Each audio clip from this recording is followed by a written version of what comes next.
Hello everyone, welcome back to our YouTube channel. Last పార్ట్లో దాసి కూతురైన మాలిని ద్రౌపదితో మీరు కూడా ఒక అందమైన రాకుమారుడిని పెళ్లి చేసుకోండి అని చెప్తుంది. ఆ తర్వాత ఏం జరిగిందో ఇప్పుడు తెలుసుకుందాం.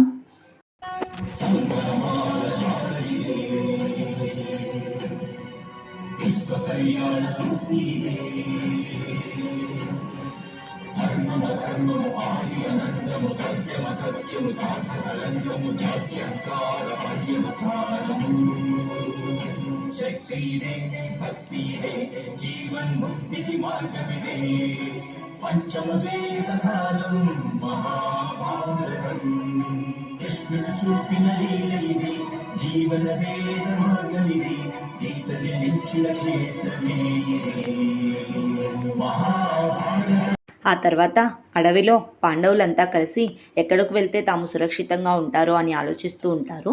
అప్పుడు అర్జునుడు నకులుడి దగ్గరికి వచ్చి, నకుల, నీవేమైనా ఆలోచించావా అని అంటాడు.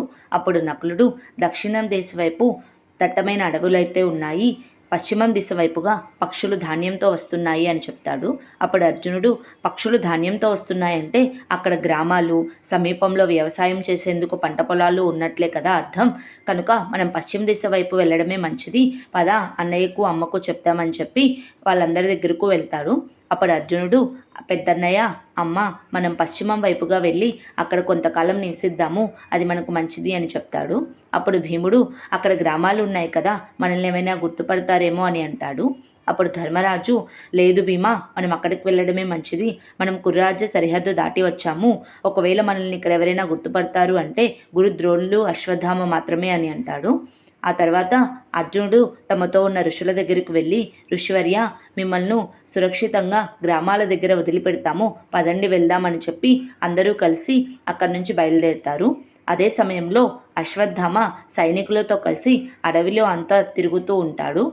గుర్రాల శబ్దం విని అర్జునుడు అటువైపుగా వెళ్ళి చెట్టుచాటుగా నుంచొని ఎవరో వస్తున్నారని చూస్తాడు. అప్పుడు అర్జునుడు అశ్వత్థామ కనిపిస్తాడు.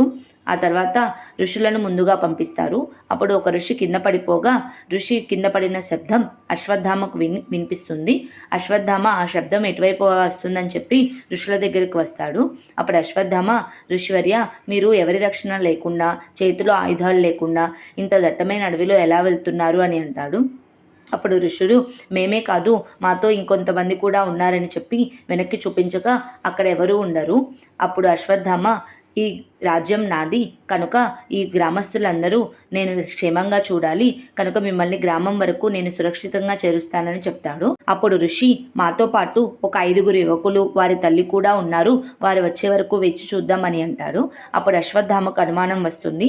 5 యువకులు, వారి తల్ల ఎక్కడున్నారు, వాళ్ళు ఎక్కడున్నారో చూపించండి అని అంటాడు. సైనికులను పంపించి వారిని వెతికిస్తూ ఉంటారు.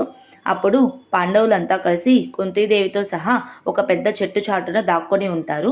అశ్వత్థామ మాటలు విన్న పాండవులంతా కలిసి వేరే వైపుగా వెళ్తూ ఉంటారు.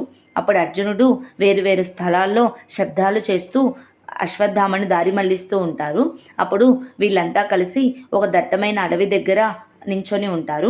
ఆ తర్వాత అశ్వత్థామ ఆ శబ్దాలను వింటూ అటువైపుగా పరిగెత్తూ ఉంటారు. అప్పుడు అర్జునుడు, పెద్దన్నయ్య, మీరు అమ్మను తీసుకొని ఈ అరణ్యం లోపలికి వెళ్ళండి, నేను అశ్వత్థామను దారి మళ్లించి తిరిగి మీతో పాటు ఈ అరణ్యంలోకి ప్రవేశిస్తాను, ఇప్పుడు మీరు వెళ్ళండి అని చెప్పి అర్జునుడు వేరే దిక్కుగా బాణాలను వేస్తూ శబ్దాలను దారి మళ్లిస్తూ ఉంటారు. ఆ తర్వాత ధర్మరాజు, అర్జున, నీవు జాగ్రత్తగా వెళ్ళి మళ్ళీ తిరిగి అరణ్యంలోకి రా, మేము వెళ్తున్నామని చెప్పి ధర్మరాజు తమ్ముళ్ళను తీసుకొని అమ్మను తీసుకొని వెళ్ళిపోతాడు. ఆ తర్వాత అర్జునుడు అశ్వత్థామను దారి మళ్లించి అడవిలోకి వెళ్ళిపోతాడు. ఆ తర్వాత సైనికులు అక్కడే ఆగిపోతారు.